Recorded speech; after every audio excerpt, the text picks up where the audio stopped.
ನಮಸ್ಕಾರ ವೀಕ್ಷಕರೇ, on spot ನ್ಯೂಸ್ಗೆ ಸ್ವಾಗತ. ನಾನು ಸಂಗೀತ. ತ್ಯಾಗ ಬಲಿದಾನದ ಸಂಕೇತವಾದ ಬಕ್ರೀದ್ ಹಬ್ಬವನ್ನು ಕಲಬುರಗಿಯಲ್ಲಿ ಇಂದು ಸಂಭ್ರಮದಿಂದ ಆಚರಣೆ ಮಾಡಲಾಯಿತು. ತ್ಯಾಗ ಬಲಿದಾನದ ಸಂಕೇತವಾದ ಬಕ್ರೀದ್ ಹಬ್ಬದ ಅಂಗವಾಗಿ ಇಂದು ಮುಸ್ಲಿಂ ಬಾಂಧವರು ಕಲಬುರಗಿ ನಗರದ ಕಿಲ್ಲಾ ಮಸ್ಜಿದ್ನಲ್ಲಿ ವಿಶೇಷವಾಗಿ ಪ್ರಾರ್ಥನೆ ಸಲ್ಲಿಸಿದರು. ಇನ್ನು ಇದೇ ವೇಳೆಯಲ್ಲಿ ಹಿರಿಯರು, ಮಕ್ಕಳು ಪರಸ್ಪರ ಆಲಿಂಗಿಸಿಕೊಂಡು ಹಬ್ಬದ ಶುಭಾಶಯಗಳನ್ನು ವಿನಿಮಯ ಮಾಡಿಕೊಂಡರು.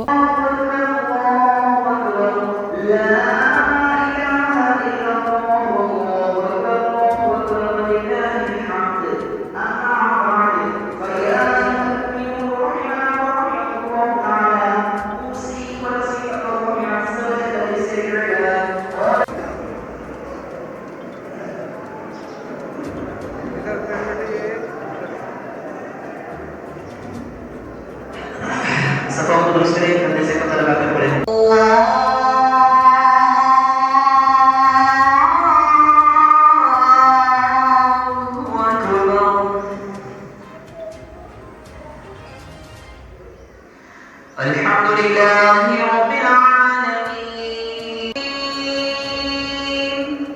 Maliki Yawmiddin Iyyaka na'budu wa iyyaka nasta'in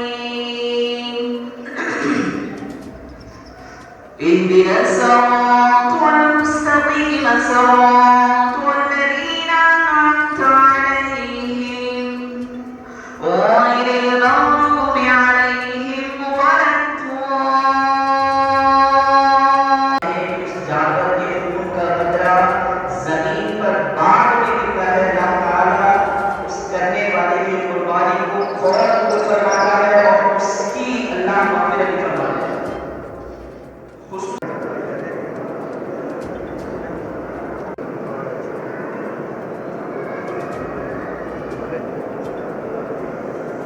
कौन सा चैनल अपना एसएसबी ना?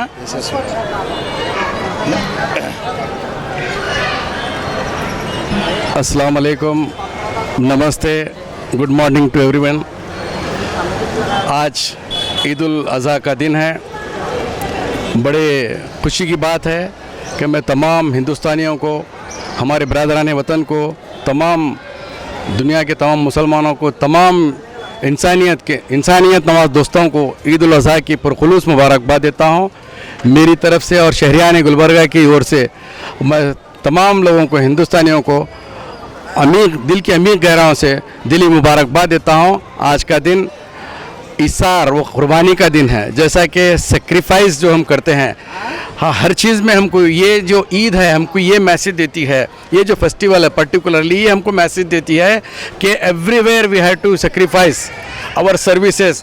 कोई भी फील्ड में अगर हम रहते हैं तो वहाँ पर सेक्रीफाइस का बहुत बड़ा इसके अंदर योगदान है. ये जो पर्टिकुलरली ये जो हम सेलिब्रेट कर रहे हैं आज का जो दिन है, इसको जो है ना कुर्बानी जिसे कहते हैं हम उर्दू में, वो कुर्बानी देने का जज्बा हर एक आदमी में होना चाहिए. कोई भी मज़हब का रहें दो, कोई भी ज़ात का रहें दो, इसके अंदर अपने आप को मारने वाला, अपने आप को कुर्बानी देने वाला, अपने चीज़ों को दूसरों के लिए कुर्बान करना, इसी का नाम कुर्बानी है. इसी के लिए दूसरों के काम में आना ये बहुत बड़ा धर्म है, ये बहुत बड़ी इंसानियत है, बहुत बड़ी ह्यूमैनिटी है. अस्सलाम वालेकुम रहमतुल्लाहि व बरकातहू. मैं Syed Nazruddin Mutawalli, district president Karnataka state government Muslim employees association, तमाम लोगों को मैं ईद की मुबारकबाद देता हूं. हर साल की तरह इस साल भी तमाम लोग बड़े ज़ोरों खुशी से ईद मनाए हैं और बच्चे, नौजवान, उम्र दराज सब लोग एक जगह जमा होके यहाँ पर आके ईद की नमाज़ अदा करके अपने अपने घरों को जाके कुर्बानी का इंतज़ाम करते हैं. और ये बकरीद क्या है, एक कुर्बानी देने की ईद है. इसलिए मैं तमाम लोगों को अपनी तरफ से ಈ ಸಂದರ್ಭದಲ್ಲಿ ಮುಸ್ಲಿಂ ಬಾಂಧವರು ಭಾಗಿಯಾಗಿದ್ದರು. ಪ್ರಕಟಣೆ: ಜಿಲ್ಲಾ ಆರೋಗ್ಯ ಮತ್ತು ಕುಟುಂಬ ಕಲ್ಯಾಣ ಅಧಿಕಾರಿಗಳು, ಕಲಬುರಗಿ ಜಿಲ್ಲಾ ರೋಗವಾಹಕ ಆಶ್ರಿತ ರೋಗಗಳ ನಿಯಂತ್ರಣಾಧಿಕಾರಿಗಳು, ಕಲಬುರಗಿ. ಡೆಂಗು ಜ್ವರ ನಿಯಂತ್ರಣ ಎಲ್ಲರ ಜವಾಬ್ದಾರಿ. ಎಲ್ಲರೂ ತಿಳಿದಿರಬೇಕಾದ ಮೂಲ ಮಾಹಿತಿ. ಡೆಂಗ್ಯೂ ಜ್ವರ ಎಂದರೇನು? ಡೆಂಗು ಜ್ವರ ವೈರಸ್ನಿಂದ ಉಂಟಾಗುವ ಕಾಯಿಲೆ. ಇದು ಸೋಂಕು ಹೊಂದಿದ ಈಡೆಸ್ ಈಜಿಪ್ಟ್ವೆ ಸೊಳ್ಳೆಯ ಕಚ್ಚುವಿಕೆಯಿಂದ ಒಬ್ಬರಿಂದ ಒಬ್ಬರಿಗೆ ಹರಡುತ್ತದೆ. ಈ ಸೊಳ್ಳೆಗಳು ಸಾಮಾನ್ಯವಾಗಿ ಸ್ವಚ್ಛ ನೀರಿನಲ್ಲಿ ಸಂತಾನ ಅಭಿವೃದ್ಧಿ ಮಾಡುತ್ತವೆ ಹಾಗೂ ಹಗಲು ಹೊತ್ತಿನಲ್ಲಿ ಮನುಷ್ಯರನ್ನು ಕಚ್ಚುತ್ತವೆ. ಈ ರೋಗದ ಮುಖ್ಯ ಲಕ್ಷಣಗಳು ಯಾವುವು? ಇದ್ದಕ್ಕಿದ್ದಂತೆ ತೀವ್ರ ಜ್ವರ, ವಿಪರೀತ ತಲೆನೋವು, ಕಣ್ಣುಗಳ ಹಿಂಭಾಗ ನೋವು, ಮಾಂಸಖಂಡ ಮತ್ತು ಕೀಲುಗಳಲ್ಲಿ ವಿಪರೀತ ನೋವು ಕಾಣಿಸಿಕೊಳ್ಳುವುದು ಈ ರೋಗದ ಪ್ರಮುಖ ಲಕ್ಷಣಗಳು. ತೀವ್ರ ಸ್ಥಿತಿಯಲ್ಲಿ ಬಾಯಿ, ಮೂಗು ಮತ್ತು ವಸಡುಗಳಿಂದ ರಕ್ತಸ್ರಾವ ಹಾಗೂ ಚರ್ಮದ ಮೇಲೆ ಅಲ್ಲಲ್ಲಿ ರಕ್ತಸ್ರಾವದ ಗುರುತುಗಳು ಕಾಣಿಸಿಕೊಳ್ಳುತ್ತವೆ. ಈ ರೋಗಕ್ಕೆ ಚಿಕಿತ್ಸೆ ಏನು? ಡೆಂಗ್ಯೂ ಜ್ವರಕ್ಕೆ ಯಾವುದೇ ನಿರ್ದಿಷ್ಟ ಔಷಧಿ ಹಾಗೂ ಲಸಿಕೆ ಇರುವುದಿಲ್ಲ.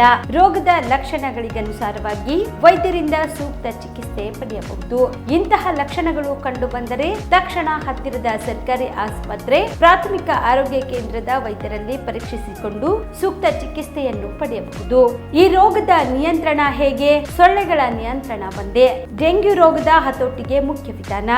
ಈ ಸೊಳ್ಳೆಗಳು ನೀರನ್ನು ಸೇಕರಿಸಿಡುವ ಸಿಮೆಂಟ್ ತೊಟ್ಟಿ, ಕಲ್ಲು ಚಪ್ಪಡಿಯಿಂದ ನಿರ್ಮಿಸಿದ ತೊಟ್ಟಿ, ಡ್ರಮ್, ಬ್ಯಾರೆಲ್, ಮಣ್ಣಿನಿಂದ ಮಡಿಕೆ ಉಪಯೋಗಿಸಿದ ಒರಳು, ಕಲ್ಲು ಮುಂತಾದ ಕಡೆಗಳಲ್ಲಿ ಶೇಖರಣೆಯಾಗುವ ನೀರಿನಲ್ಲಿ ಉತ್ಪತ್ತಿ ಆಗುವುದರಿಂದ ಈ ರೀತಿ ನೀರು ನಿಲ್ಲದಂತೆ ಎಚ್ಚರಿಕೆ ವಹಿಸಬೇಕು. ಮುಂಜಾಗ್ರತಾ ಕ್ರಮ: ಎಲ್ಲ ನೀರಿನ ತೊಟ್ಟಿ, ಡ್ರಮ್, ಬ್ಯಾರೆಲ್, ಏರ್ ಕೂಲರ್ ಇತ್ಯಾದಿಗಳನ್ನು ವಾರಕ್ಕೊಮ್ಮೆ ಖಾಲಿ ಮಾಡಿ ಒಣಗಿಸಿ ಭರ್ತಿ ಮಾಡಿಕೊಳ್ಳುವುದು. ನೀರು ಖಾಲಿ ಮಾಡಲು ಸಾಧ್ಯವಿಲ್ಲದ ತೊಟ್ಟಿ ಮುಂತಾದವುಗಳನ್ನು ಸೊಳ್ಳೆಗಳು ಒಳಗೆ ನುಸುಳದಂತೆ ಸರಿಯಾಗಿ ಮುಚ್ಚಳದಿಂದ ಮುಚ್ಚುವುದು. ಬಯಲಿನಲ್ಲಿರುವ ತ್ಯಾಜ್ಯ ವಸ್ತುಗಳಾದ ಟಯರು, ಎಳೆನೀರಿನ ಚಿಪ್ಪು, ಒಡೆದ ಬಾಟಲ್ ಮುಂತಾದವುಗಳಲ್ಲಿ ಮಳೆ ನೀರು ಸಂಗ್ರಹವಾಗದಂತೆ ಎಚ್ಚರಿಕೆ ವಹಿಸುವುದು ಅಥವಾ ಸೂಕ್ತ ವಿಲೇವಾರಿ ಮಾಡುವುದು. ಸಂರಕ್ಷಣಾ ವಿಧಾನಗಳಾದ ಸೊಳ್ಳೆ ನಿರೋಧಕಗಳನ್ನು ಹಾಗೂ ಸೊಳ್ಳೆ ಪರದೆಯನ್ನು ಬಳಸಿ ಸೊಳ್ಳೆಗಳು ಕಚ್ಚದಂತೆ ಎಚ್ಚರಿಕೆ ವಹಿಸುವುದು. ಗಮನಿಸಿ, ಡೆಂಗ್ಯೂ ರೋಗ ಬಂದಾಗ ರಕ್ತದಲ್ಲಿರುವ ಪ್ಲೇಟ್ಲೆಟ್ಸ್ಗಳು ಕೊರತೆಯಾಗುತ್ತವೆ ಎಂಬ ವದಂತಿ ಜನಸಾಮಾನ್ಯರಲ್ಲಿ ಹರಡಿದೆ. ಆದರೆ ಪ್ಲೇಟ್ಲೆಟ್ಸ್ ಕಡಿಮೆ ಆದ ರೋಗಿಗಳಿಂದ ವೈದ್ಯರು ನೀಡುವ IV ದ್ರಾವಣದಿಂದ ತಕ್ಷಣ ಪ್ಲೇಟ್ಲೆಟ್ಸ್ಗಳ ಪ್ರಮಾಣ ಹೆಚ್ಚಾಗಿ ರೋಗಿಯು ಚೇತರಿಸಿಕೊಳ್ಳುತ್ತಾನೆ.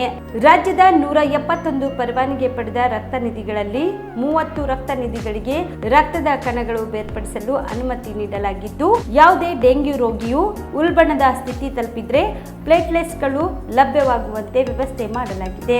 ರೋಗ ಗಂಭೀರ ಸ್ಥಿತಿಯಲ್ಲಿರುವ ಪ್ರಕರಣಗಳ ಸಮರ್ಪಕ ನಿರ್ವಹಣೆಗಾಗಿ ರಾಜ್ಯ ಮಟ್ಟದ ಆಸ್ಪತ್ರೆ, ವೈದ್ಯಕೀಯ ಕಾಲೇಜುಗಳು, ಜಿಲ್ಲಾ ಆಸ್ಪತ್ರೆ ಹಾಗೂ ಆಯ್ದ ತಾಲೂಕು ಆಸ್ಪತ್ರೆಗಳಲ್ಲಿ ತೀವ್ರ ನಿಗಾ ಘಟಕಗಳ ಸೇವೆ ಲಭ್ಯವಿದೆ. ಹೆಚ್ಚಿನ ಮಾಹಿತಿಗಾಗಿ ಸ್ಥಳೀಯರು ಆರೋಗ್ಯ ಸಹಾಯಕರನ್ನು ಭೇಟಿ ಮಾಡಿ.